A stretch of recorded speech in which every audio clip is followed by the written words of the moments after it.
This is Debbie Coffey, and she is their director of Wild Horse and Burro Affairs. She also does Wild Horse and Burro Radio, which is a fantastic show. You should listen to it, and you can listen to it at any time because you have archives on it, and it's just an amazing show. Her last show had Howard Lyman. It was an unbelievable program. But Debbie is here to give a general update on the BLM and Wild Horse and Burro Affairs.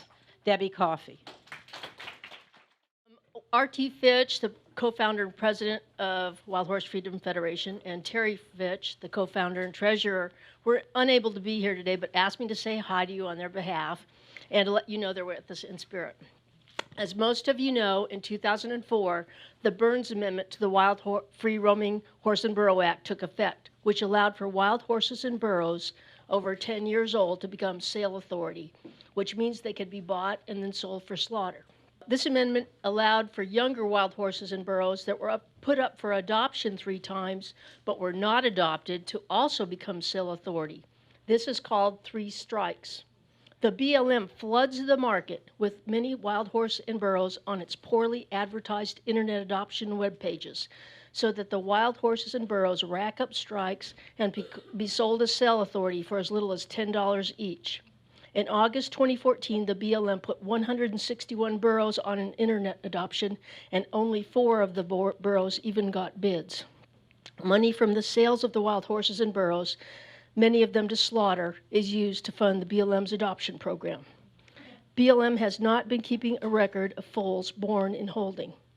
We all know John Holland loves statistics, so as an aside here, John, I found 2 official BLM documents, each with totals for BLM adoptions for fiscal year 2009, and they each had different totals. They were off by about 950. I'll send you those links because I think you'd like to see them. Here's some of the horses and burros that had 3 strikes against them. We see a lot of numbers, and we have to realize there was a living being with each one of those. While the BLM is willing to make amendments to resource management plans to add language so that they can surgically sterilize wild horses and burros, the BLM hasn't made amendments to resource management plans so that the appropriate management level, which is called an AML, for wild horses and burros have the numbers needed for a viable herd. According to equine geneticist Dr. Gus Cawthorn of Texas A&M, whom the BLM hires to do genetic testing on some herds, wild horse and burro herds need 120 to 150 breeding age adults to remain viable. Only 45 out of the 179 herd management areas the BLM manages have an AML needed for a viable herd. And this is according to a 2014 BLM herd area and herd management area statistics report. This means that only 25% of BLM resource management plans allow numbers high enough for wild horse and burros herds to remain viable and to survive. Even that 25% is questionable because the BLM numbers allowed include foals that are not breeding age adults, mares given the fertility drug PZP, gelded stallions, and herds with sex ratios that have been skewed by the BLM. When you look at some of the low herd areas of wild horse and burro herd management areas in California, you see 10 to 12 horses, 10 to 25 horses, 14 to 17 horses, 9 to 11 burros. You get the idea. This is part of the reason we say the BLM is managing wild horses and burros to extinction. New Mexico only has 2 herd management areas left. One allows 40 to 60 wild horses and the other 18 to 23 wild horses. This means that the entire state of New Mexico, the BLM allows only 58 to 83 wild horses on their federally managed protected herd management areas. The BLM also takes land away from herd management areas. Besides the roundups that the BLM announces to the public, since 2012, it has also been conducting secretive regional bait and water trapping. There are 6 bait trapping areas in the zones. Each zone is a different color on that map. And private contractors do the roundups. Couture livestock roundup can operate in all zones. While bait or water trapping may sound like a kinder, gentler way to remove wild horses and burros from public land, the BLM contractor can still use a helicopter for the roundups and can also use electric cattle prods on the horses and burros. The public is not notified when or where the bait or water trapping will take place, and there is no public observation allowed, even at the trap site. This means there is no accountability. One of our researchers filed the Freedom of Information Act, and part of the contract was that the contractors were supposed to take photos of the horses that were rounded up because there is no public observation. There were none for the first 13 months till she filed a FOIA to ask for them, and then they knew someone was watching. This was a picture of some of the horses. Then again, they're not date stamped, there's no GPS. The pictures they're sending could be taken anywhere. A minimum of 8,900 wild horses and burros were to be bait trapped in 2012 alone. So while the BLM publicly on their website say, oh, we're only going to round up 2,000 this year, they're really removing a lot of horses via the back door with the secretive bait trapping. The BLM caters to the livestock industry. The livestock industry is pushing hard to get rid of the wild horses and burros on public lands. Livestock ranchers see the wild horses as competition for forage and water and for their privately owned livestock, which graze for a pittance on public lands. Taxpayers often foot the bill for fencing and seeding that benefits these grazing allotments. And livestock ranchers use federal grazing permits as collateral to obtain private bank loans. The interesting thing, I talked to Carol about it, one of the guys that was on the Rock Springs Grazing Association owned the bank in town, so I thought that was kind of interesting. A November 2012 peer report concluded that the BLM directed scientists to exclude livestock grazing as a possible factor in changing landscapes. And the agency's own records show that the primary cause, nearly 80% of BLM's lands not meeting range health standards, is damage from livestock.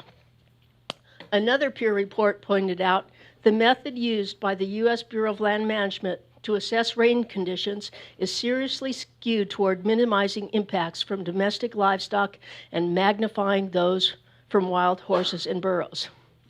In my opinion, in fact, the BLM is lying through their teeth to the American public in their environmental assessments when they ignore the devastating effects of livestock grazing, but claim they must remove wild and horses and burros to maintain a thriving ecological balance on public lands. The ranchers in the BLM have been using a loophole of categorizing wild horses and burros as nuisance to remove them without having to do an environmental assessment. If the private landowner complains that a wild horse or burro has wandered onto their private property, the BLM can then remove the wild horses and burros. It seems the BLM is now using this as a management tool since the BLM encourages the ranchers to send letters of complaint to them. I happen to be listening into an experimental stewardship program meeting in Northern California, and a BLM person actually said, oh, well, call and get so-and-so's letter and use it as a template. So she was, I think it was Amy Luders was telling all of the ranchers to do this. Recently in Arizona, currently in the BLM Colorado River District in Arizona is planning to remove a large number of wild burros from the Black Mountain HMA and also to reduce the size of the HMA. In April, the BLM held presentations in Bullhead City and Kingman, Arizona. The BLM showed some slides of chewed down grass with no proof that it was the burros that chewed it down, and no indication of where the photos were taken or how large of an area was affected. Marjorie Farabee, Director of Wild Burro Affairs for Wild Horse Freedom Federation, and Simona Netherlands, President of Respect for Horses, who's here today, right there, attended the meetings and then spent 2 days driving throughout the Black Mountain HMA. Marjorie and Simone reported that the desert was in lush green condition everywhere they went. With the exception of the tame burros in the town of Oatman, Arizona, they only saw 4 wild burros in 2 days. Marjorie and Simona also noted that the burros were crossing the road. There was a problem in town because They were cut off from their main source of water, the Colorado River. Originally, the HMA included a 10-mile strip of the Colorado, but the strip was later excluded from the HMA. Whenever the burros try to reach water, they are now considered to be outside of the HMA, and then they are at risk for removal if they aren't hit by cars first. Simona, however, has talked with the BLM and is trying to get some of these burros adopted. So please contact Simona if you're interested in adopting a burro. Simona, stand up so they know who you are. Okay. Thanks.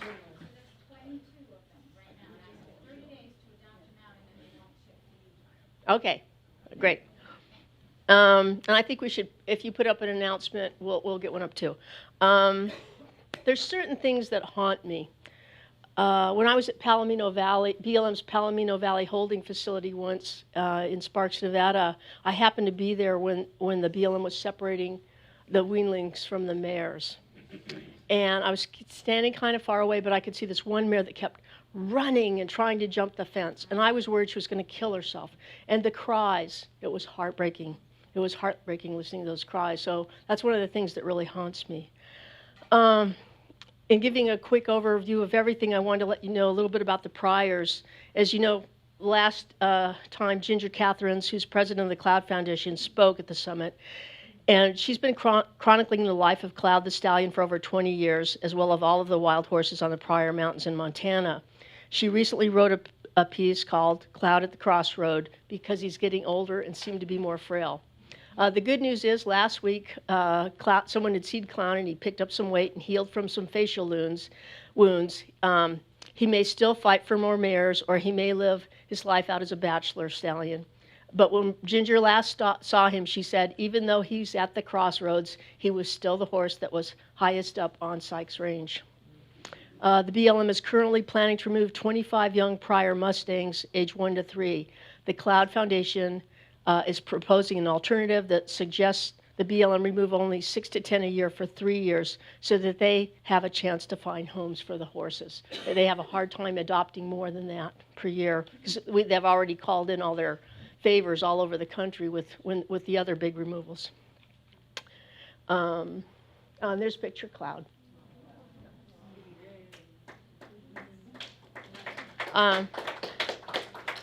Wild Horse and Burro Radio is an educational outreach program of Wild Horse Freedom Federation, and we have experts on different equine and public lands topics as guests on the show, which are archived as a resource library for the public.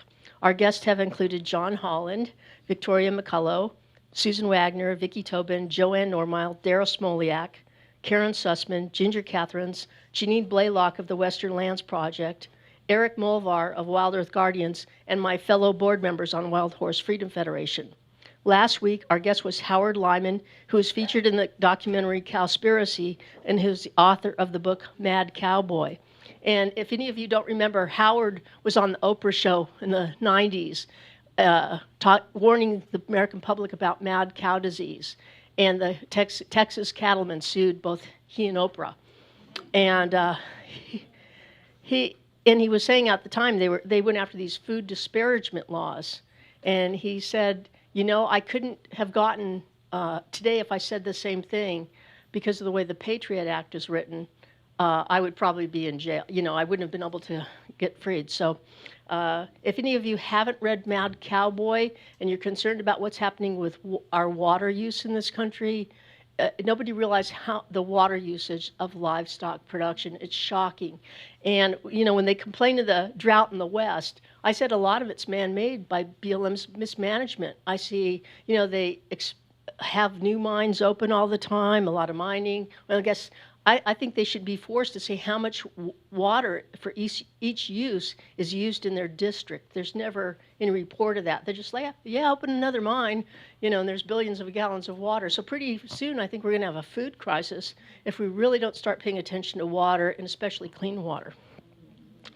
Our newly designed Wild Horse Freedom Federation website posts action alerts in the latest news on wild horse and burros. We also have a legal fund donate button. I always refer people who want to learn more about wild horse and burro issues to American Herd's blog spot. One of our best researchers, Cindy McDonald, has retired, but she maintains this website for advocates. In the library, be sure to read the Peer White Paper, Horses to Slaughter, Anatomy of a Cover-Up within the Wild Horse and Burro Program of the Bureau of Land Management. Although this was written almost 20 years ago, it is still relevant today. We are convinced thousands of wild horse and burros have ended up in the slaughter pipeline. We need to make sure the Burns Amendment is repealed. And you can help by contacting your congressional representatives. We need to demand a congressional investigation into every aspect of the BLM's Wild Horse and Burro program. Demand accountability. Although the BLM's investigation into Tom Davis selling 1,700 wild horses, most likely to slaughter, was completed long ago, the final report has never been issued. Demand public access to all BLM holding facilities. Demand that the BLM stop experimenting on our wild horses and burros. And they do it under the guise of research, but as you could tell by what Simona told us, it's experimenting on them. Lastly, demand that viable herds of wild horses and burros be kept on the range. I want to thank Susan Wagner, Karen Wagner, equine advocates, and all their volunteers for all their hard work hosting this summit, and to all of you for being here. Thank you.